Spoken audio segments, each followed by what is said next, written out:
ವಿಶೇಷತೋ ಮೇ ಪರಮಾಖ್ಯ ವಿದ್ಯಾ ವ್ಯಾಖ್ಯಾಂ ಕರೋಮ್ಯನ್ಮಪಿ ಚಾಹಮೇವ.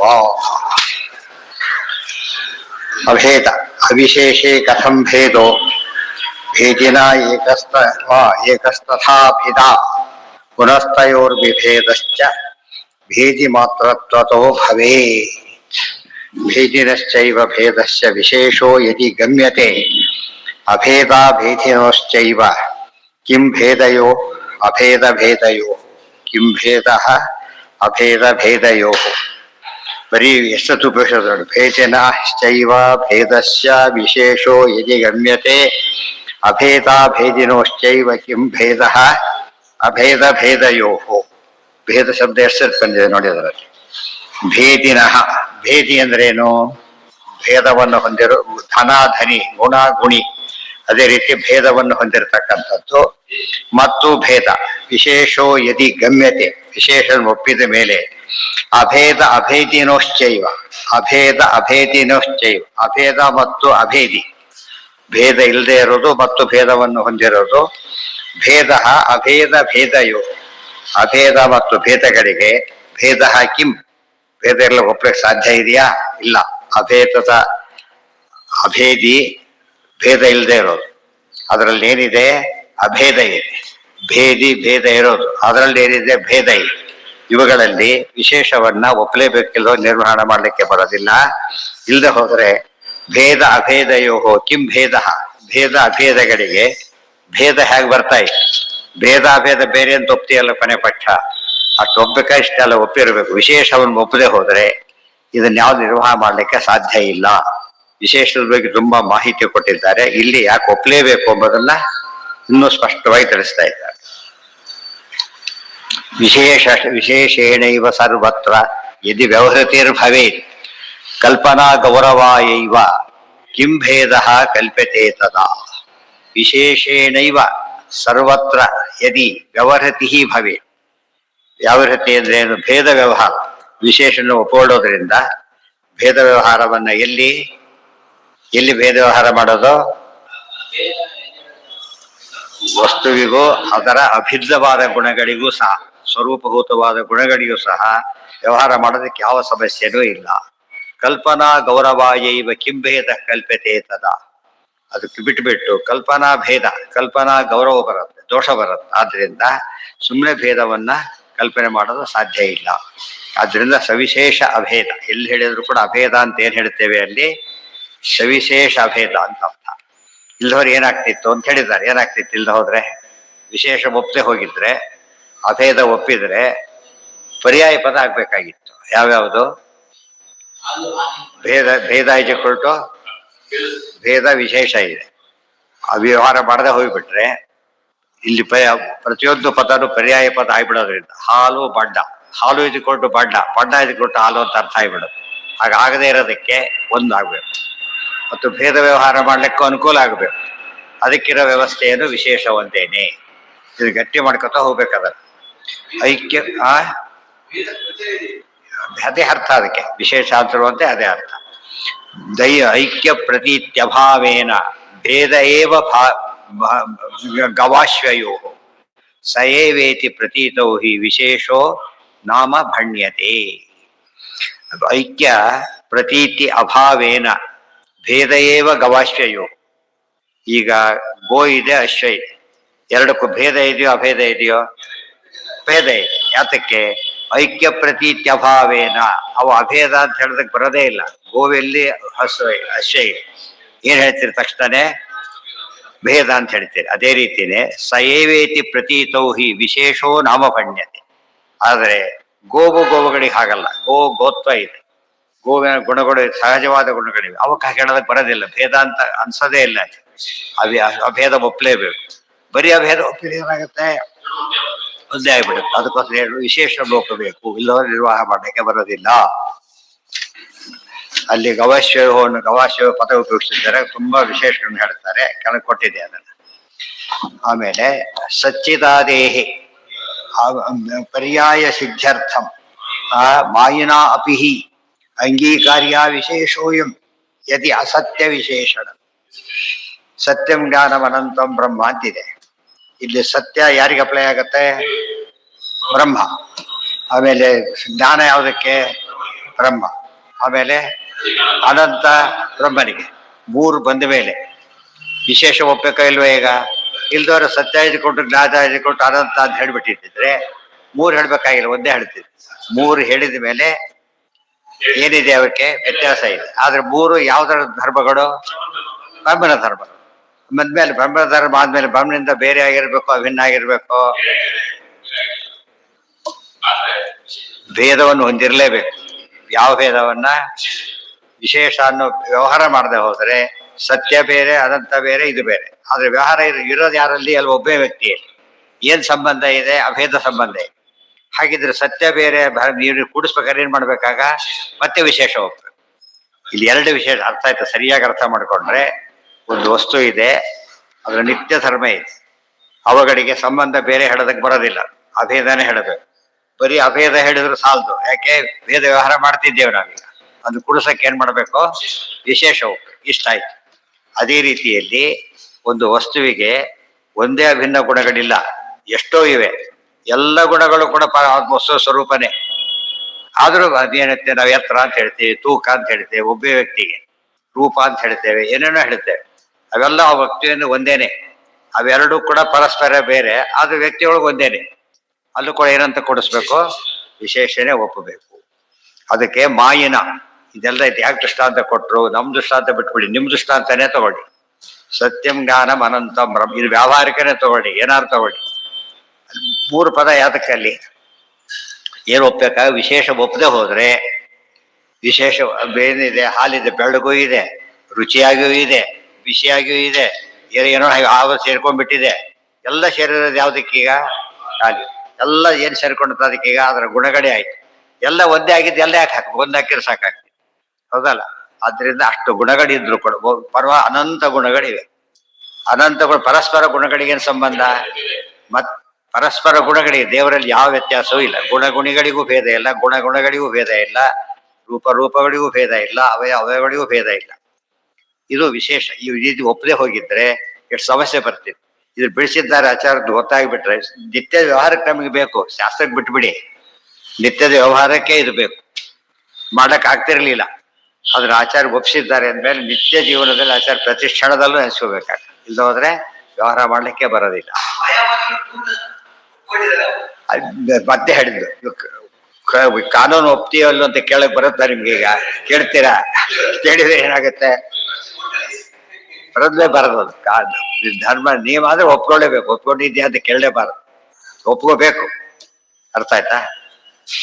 ಅಂಗೀಕಾರ್ಯವು ವಿಶೇಷೋಯಂ ಯದಿ ಅಸತ್ಯ ವಿಶೇಷಣಂ, ಯದಿ ಅಸತ್ಯ ವಿಶೇಷಣಂ ಮಾಯನಾಪಿಹಿ. ಮಾಯನ ಅಂದ್ರೆ ಮಾಯಾವಾದಿಯಿಂದ ಕೂಡ ಒಪ್ಕೊಳ್ಳಲೇಬೇಕಿದೆ. ಪೃಥಕ್ ಪೃಥಕ್ ವಾರಯಿತು ಶಬ್ದಾಂತರ ಮಿತೀರ್ಯತೆ, ಅದಕ್ಕೇನೆ ವನಪದ ವಿತೀಷ್ಯತೆ. ಪೃಥಕ್ ಪೃಥಕ್ ಪೃಥಕ್ ಸತ್ಯ ಜ್ಞಾನ ಅನಂತ ಎಲ್ಲ ಒಂದೇ ಆಗಿದ್ರೆ ಸತ್ಯ ಅಂತ ಹೇಳ್ಬಿಡ್ಬೋದು. ಎಲ್ಲ ಯಾಕೆ ಹೇಳ್ಬೇಕಾಯ್ತು? ಅವುಗಳಲ್ಲಿ ನೋಡೋದಕ್ಕೆ ಭೇದ ಇದೆ, ಆದ್ರೆ ಆ ವ್ಯಕ್ತಿಯಲ್ಲಿ ಏನಿಲ್ಲ. ಅವೆರಡಕ್ಕೂ ಪರಸ್ಪರ ಭೇದ ಇದ್ರು, ಇಲ್ಲಿ ಮಾತ್ರ ಅಭೇದನೇ ಇದೆ. ಆದ್ರಿಂದ ಸತ್ಯ ಜ್ಞಾನ ಅನಂತ ಒಂದೇ ಅಂತ ಹೇಳ್ತಾನೆ, ಬೇರೆ ಅಂತಾನು ಹೇಳ್ಬೇಕು, ಮತ್ತೆ ಅಭೇದ ಅಂತಾನು ಹೇಳ್ಬೇಕು. ಮಾಯಾ ವಿಶೇಷರಾಹಿತ್ಯ ವಿಶೇಷೇಣ ಅವಿಶೇಷಿತ. ಮಾಯಾ ವಿಶೇಷ ರಾಹಿತ್ಯ ವಿಶೇಷಣ ವಿಶೇಷಿತ. ಮತ್ತೆ ಹೇಳ್ತಾರೆ ಇಲ್ಲ ಇದು ಹೇಳಿದ್ವಲ್ಲ ಮಿಥ್ಯಾ ವಿಶೇಷ ಅಂತ ಹೇಳ್ಬಿಡ್ತೀವಲ್ಲ ಅಂತ ಹೇಳಿದ್ರೆ, ಆದ್ರೂ ಕೂಡ ವಿಶೇಷ ಹೇಳಲೇಬೇಕಲ್ಲ ನೀನೀಗ. ಮಿಥ್ಯಾ ವಿಶೇಷ ಪದದಲ್ಲೂ ಕೂಡ ಏನಿದೆ? ವಿಶೇಷ ಇದ್ದೇ ಇದೆ. ವಿಶೇಷಣ ವಿಶೇಷಿತ. ಸತ್ಯಪ್ಯಾಪಿ ಭವೇ ಸಾ, ಮಿಥ್ಯಾಕ್ಕಿತ್ತು ಒಪ್ಕೊಂಡ ಮೇಲೆ ಸತ್ಯಕ್ಕೂ ಹಾಗೆ ಒಪ್ಕೊಳ್ಳೇಬೇಕು. ಸತಥಾ ಸ್ವಾರಸ್ಯ ಅಂದ್ರೆ ಶಶಿವಿಷಾಣ ಇದೆ, ರಜ್ಜು ಸರ್ಪ ಇದೆ. ಅರ್ಥ ಮಾಡಿ. ಎರಡು ಏನವು? ಅಸತ್ಯ ಪದಾರ್ಥಗಳು. ಶಶಿವಿಷಾಣನೂ ಅಸತ್ಯ, ರಜ್ಜು ಸರ್ಪನೂ ಅಸತ್ಯ. ಆದ್ರೆ ಈ ರಜ್ಜು ಬೇರೆ, ಸರ್ಪ ಬೇರೆ. ಅರ್ಥ ಆಯ್ತಾ? ಮತ್ತೆ ಶಶಿವಿಷಾಣ ಪದ ಬೇರೆ, ಶಶಿವಿಷಾಣ ಪದ ಬೇರೆ ತರ ಇರೋದು. ಅವೆರಡಕ್ಕೂ ಕೂಡ ಅಸತ್ಯದಲ್ಲೂ ಕೂಡ ಏನಿದೆ? ಈಗ ಎರಡು ಸುಳ್ಳೆ ಆಗಿದ್ರು ಕೂಡ, ಎರಡು ಅಸತ್ಯವೇ ಆಗಿದ್ರು ಕೂಡ ಆ ಪದಗಳ ವ್ಯತ್ಯಾಸ ಇದೆ. ಅರ್ಥ ಆಯ್ತಾ? ಅಲ್ಲೂ ಕೂಡ ಏನು ಒಪ್ಕೋಬೇಕು? ಮತ್ತೆ ನಾವೀಗ ವಿಶೇಷ ಒಪ್ಕೊಳ್ಬೇಕು. ಇಲ್ದವ್ರು ಹಾಗೆ ಒಪ್ಕೊಂಡ್ಬಿಟ್ರೆ ರಜ್ಜು ಹಿಡ್ಕೊಂಡು ಸರ್ಪ ಆಗೋಗ್ಬಿಡ, ರಜ್ಜು ಹಿಡ್ಕೊಂಡು ಶಶಿ ಆಗೋಗ್ಬಿಡ, ಏನೋ ಆಗೋಗ್ಬಿಡ. ಅವುಗಳಲ್ಲಿ ಭೇದ ಒಪ್ಪಬೇಕು. ಅದ ಯಾವುದರಲ್ಲಿದೆ ಅದರಲ್ಲಿ ಮಾತ್ರ ಭೇದ ಒಪ್ಪಬೇಕು. ಇದು ಬಹಳ ಸೂಕ್ಷ್ಮ ವಿಚಾರಗಳು. ಇಷ್ಟೆಲ್ಲ ವಿಚಾರ ಮಾಡಿದ್ದೆ ಈ ಸೂಕ್ಷ್ಮ ವಿಚಾರ ಒಬ್ಬೊಬ್ಬ ಯಾರ್ಯಾರು ಮಾಡಿಲ್ಲ. ಆಚಾರ ಸಿದ್ಧಾಂತದ ಬಗ್ಗೆ ತಿಳುವಳಿಕೆ ಅದನ್ನೆಲ್ಲ ಸೇರಿದಾಗ ಬೇರೆ ಜನಗಳಿಗೆ ಎಷ್ಟು ಖುಷಿ ಆಗುತ್ತೆ ಗೊತ್ತಾ. ಅದು ನಮ್ಮ ಜನಗಳಿಗೆ ಭಾರಿ ಗೊತ್ತಿದೆ, ಸುಮ್ಮನೆ ಬಿಡ್ತಾರೆ. ಗೊತ್ತಿಲ್ಲ ಹೋದ್ರು ಭಾರಿ ಗೊತ್ತಿದೆ ಅಂತ ಹೇಳ್ಬಿಟ್ಟು ಉಳಿದವ್ರಿಗೆ ಗೊತ್ತೇ ಇಲ್ಲ. ಹೀಗಾಗಿ ಇವ್ರು ಓದೋದಿಲ್ಲ, ಅವ್ರು ಓದಕ್ಕೆ ಗೊತ್ತೇ ಇಲ್ಲ. ಅದು ಅಮೂಲ್ಯವಾದ ವಸ್ತುನ ಮನುಷ್ಯ ಕಳ್ಕೊಂಡ್ಬಿಡ್ತಾನೆ. ಸತ್ಯಶ್ಚಾಪ ಭವೇತ್ ಸಾಚ ತಥಾಚೆ ಇಲ್ಲದೆ ಹೋದರೆ ತಯಾಚೇದ್ ಅನವಸ್ಥಿತಿ. ಅದು ಅನವಸ್ಥಿತಿ ಶುರುವಾಗುತ್ತೆ ಮತ್ತೆ.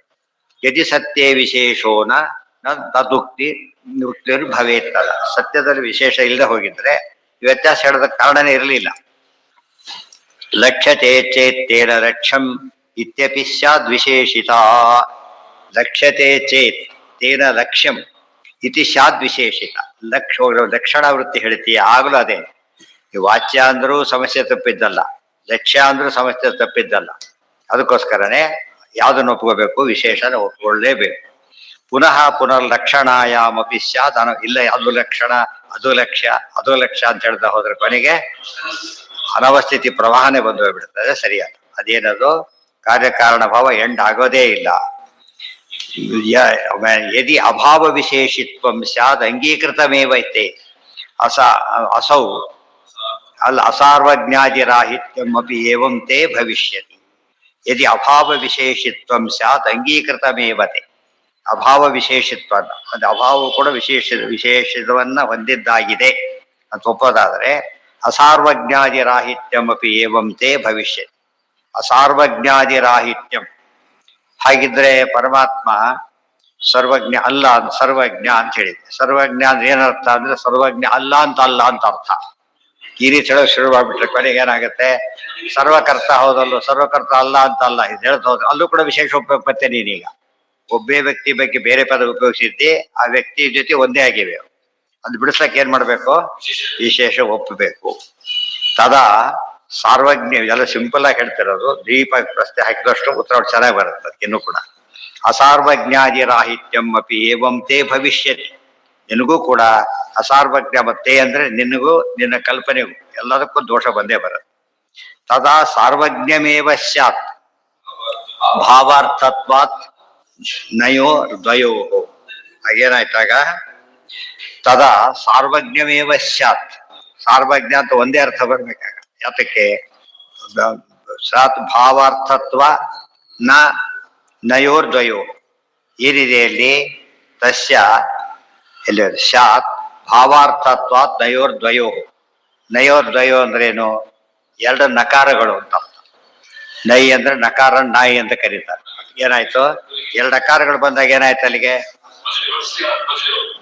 ಭಾವ ಆಗೋಯ್ತು.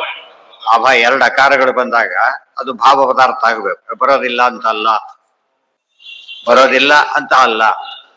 ಏನರ್ಥ, ಬರ್ತೀನಿ ಬಂದೇ ಬರ್ತೀನಿ, ಅದು ಬೇರೆ. ಜೋರಾಗಿ ಬಂದೇ ಬರ್ತೀನಿ ಅಂತ ಹೇಳೋದಕ್ಕೆ ಅದು ವಿಶೇಷ ಮಹತ್ವ ಕೊಡುತ್ತೆ. ತದಾ ಯದಿ ತೈತಾದೃಶಂ ಗ್ರಾಹ್ಯಂ. ಆಮೇಲೆ ಅಸುಖತ್ವ ನಿವರ್ತನ. ಗ್ರಾಹ್ಯಂ ಅಸುಖತ್ವ ಅನಿವರ್ತನ. ಹಾಗಿದ್ರೆ ಬ್ರಹ್ಮನಿಗೆ ಇಲ್ಲ ಅಸುಖತ್ವ ಅಂದ್ರೆ ಏನರ್ಥ, ದುಃಖ ಅಂತ ಅರ್ಥ. ಇಲ್ಲ ದುಃಖ ಬರಬೇಕು, ಇಲ್ಲ ಸುಖ ಒಪ್ಬೇಕು. ಸುಖ ಒಪ್ಪಕ್ಕೆ ಸಾಧ್ಯ ಇಲ್ಲ, ದುಃಖ ಇಲ್ಲ ಅಂತ ಅಲ್ಲ ಅಂತ ಹೇಳಿದೀಯ. ದುಃಖ ಅಲ್ಲ ಅಂತ ಅಲ್ಲ ಅಂತ ಹೇಳೋದು ಸುಳ್ಳು ಅಂತ ಹೇಳಿದ್ರೆ ಏನಾಯ್ತು ಅಲ್ಲಿಗೆ ಅಭಾವನೆ ಬಂತು.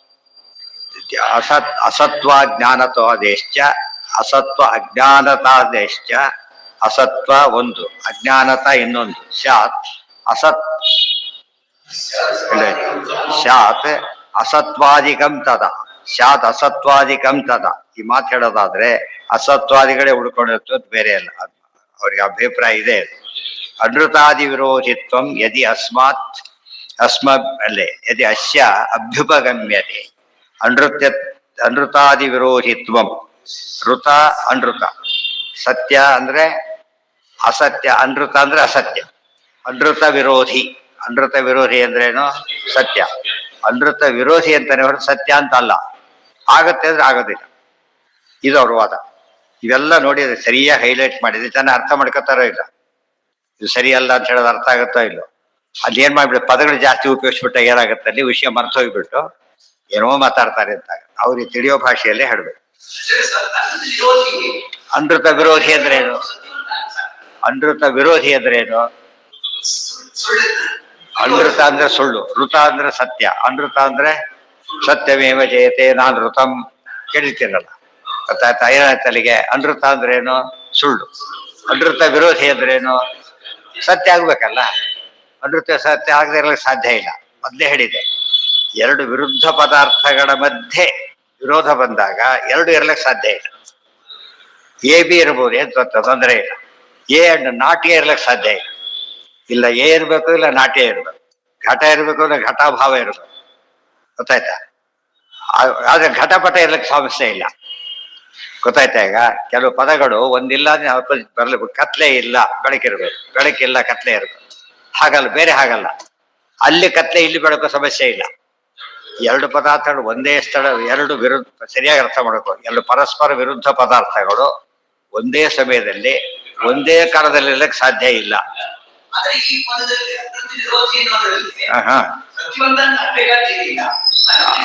ಅಲ್ಲ, ಅನೃತ ಏನದು? ಅನೃತ ಅಂದ್ರೆ ಅನೃತಕ್ಕೆ ಆಪೋಸಿಟ್ ಅನೃತದಲ್ಲಿ ಆ ತೆಗೆದ್ಬಿಟ್ರೆ ಏನ್ ಹೊಡಿಯುತ್ತೆ? ನಾ ತೆಗೆದ್ರೆ ಮತ್ತೆ ವಿರೋಧಿ ಪದ. ಅದಕ್ಕೆ ಸತ್ಯ ಅಸತ್ಯ ಎರಡರ ಮಧ್ಯೆ, ಸತ್ಯ ಅಸತ್ಯದ ಮಧ್ಯೆ. ಸತ್ಯ ಅಂದ್ರೆ ಅಸತ್ಯ ಅಲ್ಲ, ಅಸತ್ಯ ಅಂದ್ರೆ ಸತ್ಯ ಅಲ್ಲ. ಬೇರೆ ಪದಾರ್ಥಗಳು ಹಾಗಲ್ಲ.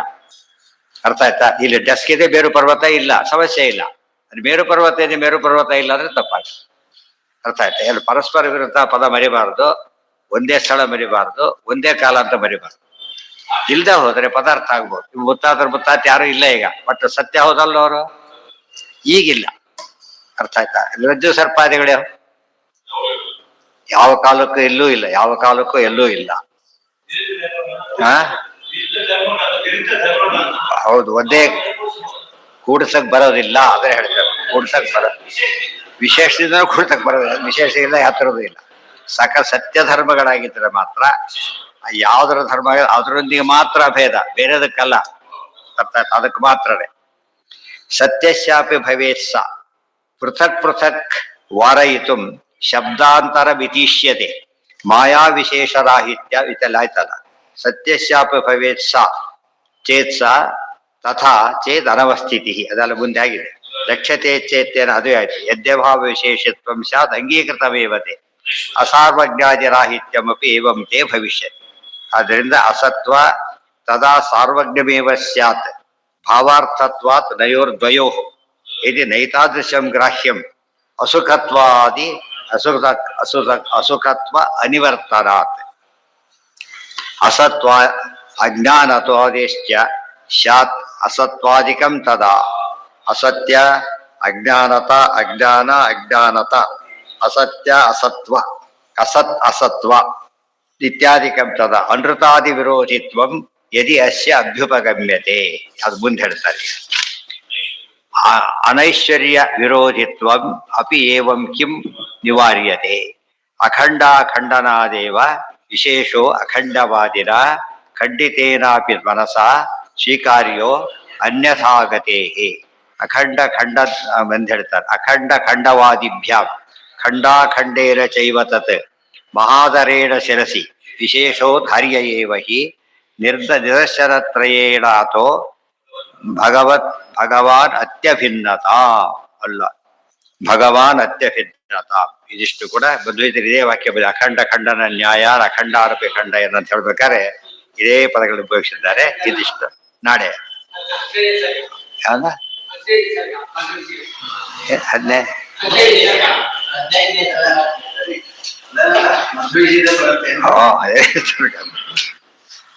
15 ಸರ್ಗದಲ್ಲಿ ಯಾವ ವಿಷಯದಲ್ಲಿ ಯಾವ ಕಾಲಕ್ಕೆ ಬಂದಿದೆ ಅದು? 15ನೇ ಸರ್ಗದಲ್ಲಿ ಯಾವ ಕಾಲಕ್ಕೆ ಬಂದಿರೋದು? ಏನ್ ಹೇಳ್ಬೇಕಾದ್ರೆ ಉಪನ್ಯಾಸ ಭಾರತಿ ಆಚಾರ್ಯ ಪ್ರವಚನ ಹೇಗೆ ಮಾಡಿದ್ರು ಅಂತ ಹೇಳ್ಬೇಕು. ಅಲ್ಲಿ ಬರೋದು. ಅಲ್ಲೂ ಕೂಡ ಯಾರ ಖಂಡನೆ ಅದು? ಇವ್ರ ಖಂಡನೆ.